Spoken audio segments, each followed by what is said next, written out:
We lost our home in a fire, and my evil mother-in-law said I could only stay in her garage because I'm not her family. She thought she could treat me like trash, but now she's the one left out. The last few months have been rough. Near the end of last year, we lost the house to a freak accident. We lost almost everything we owned. It's just been a really stressful time for my little family of 4. We were out for a school recital when we received the call from a neighbor, and we returned to find the house in flames. The fire department tried to save what they could, but the damage was really bad. We ended up selling the property and moving altogether because the repairs essentially meant rebuilding the house. I have been married for 10 years, and my mother-in-law has never liked me. I still didn't expect her to act the way she did during this time. I always believed that even if she didn't like me, she'd help me in a time of need because I was the mother of her 2 grandsons and the wife of her son, and I made them happy. I was wrong. On the night of the accident, we needed a place to stay temporarily, at least until we could have a few moments to breathe and get our bearings. My husband suggested we stay with his mother for the night. It was late and it made the most sense to us both. We drove over to the house. My boys were half asleep in the backseat and we left them in the car when we went to speak to mother-in-law to explain what was going on.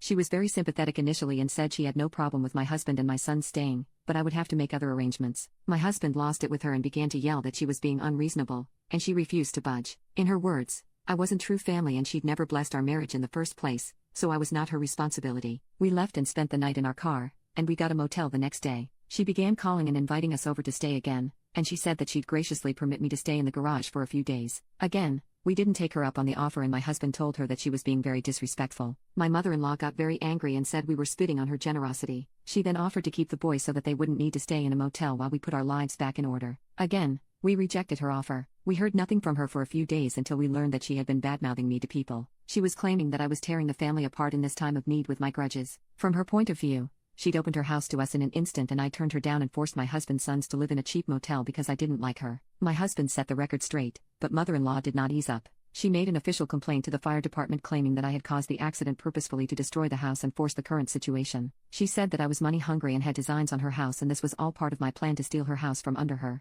I was taken in for questioning and I understand why due to the nature of the allegations, but I was cleared off everything as the investigation proved it was an accident and there was no way someone could deliberately cause the accident. She later showed up to the house while we were going through it to see what could be salvaged, and she made disparaging comments about how we should not be upset as these were just things. Yes, they were things. I'm not upset about the stove and the couch and the bed. I'm upset about the arts and crafts projects my sons made for Mother's Day every year. I'm upset about irreplaceable family heirlooms. I'm upset about the memories that were lost. The house was a fixer-upper when we bought it and we did a lot of the restoration ourselves. We had professionals handle things like the wiring, but we did the painting and the sanding and whatever we could to save money. My youngest son had a gaming console that he owned, which had been left at her house before the accident. They'd been over for a weekend with their father and had taken the console to keep them occupied. Mother-in-law stated she didn't have it, and we must have taken it back. My son argued with her that he'd had a conversation with her about leaving it there for the week so his cousin could use it while visiting. She gaslit him to the point of frustrated tears and kept saying we'd taken it back and it had probably been lost in the accident. The truth came out from others that mother-in-law had given it away after we'd refused her initial offer of hospitality. The shining ray of light through all this has been that this is the straw that broke the camel's back for my husband.